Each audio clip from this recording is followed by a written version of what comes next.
Phones under 15,000. This is going to be the best video, so watch till the end. By the end, you will clearly know which phone under 15,000 is right for you. I have also covered phones under 10,000 all the way up to 50,000 on this channel, so you can check those videos as well.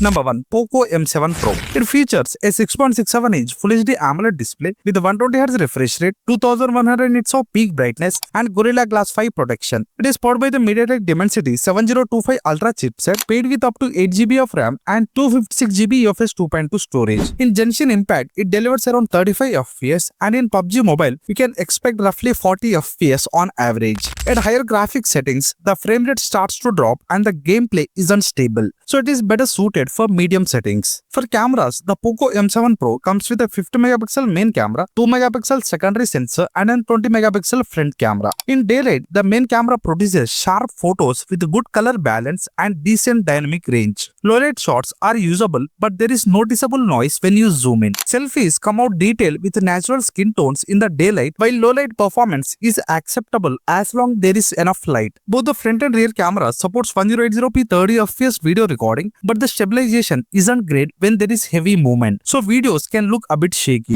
You get 5110 mAh battery with 45W fast charger. A full charge takes around 1 hour. It runs on HyperOS based on Android 14, and Poco has promised 2 years of OS updates and 4 years of security patches. The call quality is good and there is no random call drop issues. It also includes a 3.5mm headphone jack and comes with IP64 rating.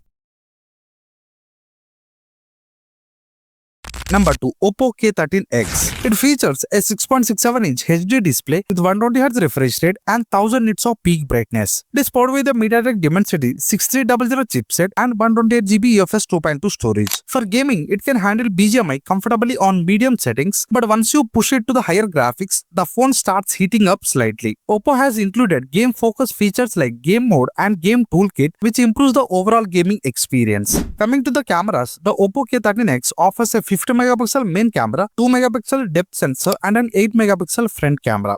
In daylight, the photos turn out better than expected. The colors look vibrant, details are decent, and the overall images look sharp. Portrait shot shows good subject separation, but the contrast can be a bit harsh around the edges. Selfies in good lighting come out clean with natural skin tones and just the right amount of sharpness. For videos, the Oppo K13X can record up to 1080p 60fps from the rear camera and 1080p 30fps from the front camera. You get 6000 mAh battery with 45W fast charger, which takes around 75 minutes for a full charge. It runs on ColorOS 15 based on Android 15, and Oppo has promised 2 years of OS updates and 3 years of security patches. The phone also includes 3.5mm headphone jack and comes with IP65 rating.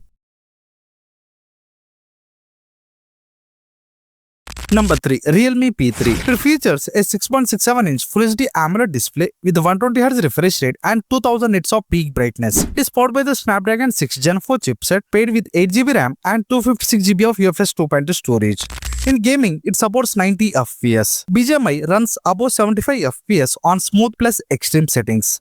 But after 30 minutes of gameplay, heating becomes noticeable, so it is not ideal for long gaming sessions. Camera setup includes 50MP main sensor, 2MP depth sensor, and a 16MP front camera. Daylight shots are detailed and looks vibrant. Low-light shots are decent with night mode, but sometimes they look over-sharpened. Portrait mode has okayish background blur and also average edge detection. Selfies look sharp with good tones but can darken the faces. For video, you can record 4K 30fps from the rear camera and 1080p 30fps from the front camera. You get a 6000 mAh battery with 45W fast charger. It runs Realme UI 6 on Android 15 with 3 years of OS updates and 4 years of security patches. It also comes with IP69 rating, which is rare for a phone under 15,000.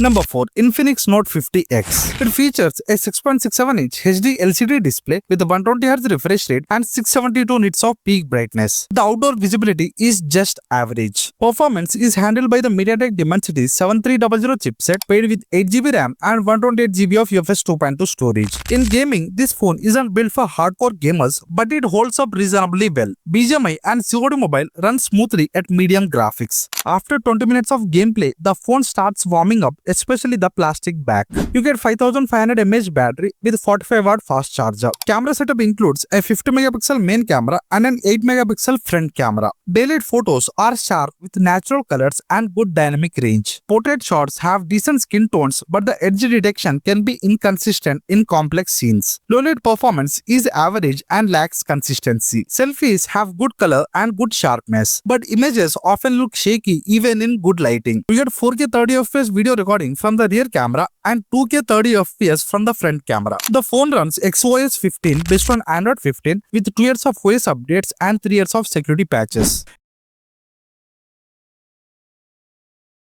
Number 5. Moto G57 Power. It features a 6.72-inch Full HD LCD display with 120Hz refresh rate, 1050 nits of peak brightness, and Gorilla Glass 7i protection. It is powered by the Snapdragon 6S Gen 4 processor, paired with 8GB RAM and 128GB of UFS 2.2 storage. BGMI runs at stable 60 FPS on HDR plus extreme settings, but you notice occasional frame drops during heavy scenes. COD Mobile runs at low plus ultra settings, delivering close to 90 FPS consistently. Genshin Impact is playable, but the phone heats up quickly. Thermal control isn't great, so the long gaming sessions are not recommended. You get a 7000 mAh battery with 33 watt fast charger. Camera setup includes 50 megapixel main sensor, 8 megapixel ultra wide, and an 8 megapixel front camera. Daylight shots from the main camera have good detail and good dynamic range. Ultra wide images are noticeably softer with less details. Selfies are decent in the daylight but struggles a bit in the low light. Both the front and rear camera supports 2K at 30fps video recording. Overall, the camera performance is good for the 15,000 price, but the image processing could have been better. The phone runs on Android 16 and you get only one OS update and 3 years of security patches, which is slightly disappointing.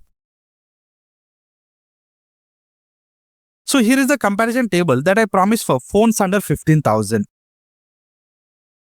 So these are the best phones under 15,000. I have also covered other phones under this 15,000 budget, so you can check them out. If you want the best all-rounder phone under 15,000, then go with Poco M7 Pro. If you want the best gaming phone under 15,000, go with Realme P3. If you want the best battery phone and good camera phone under 15,000, go with Moto G57 Power. So these are the best phones under 15,000. If you have liked the video, don't forget to subscribe.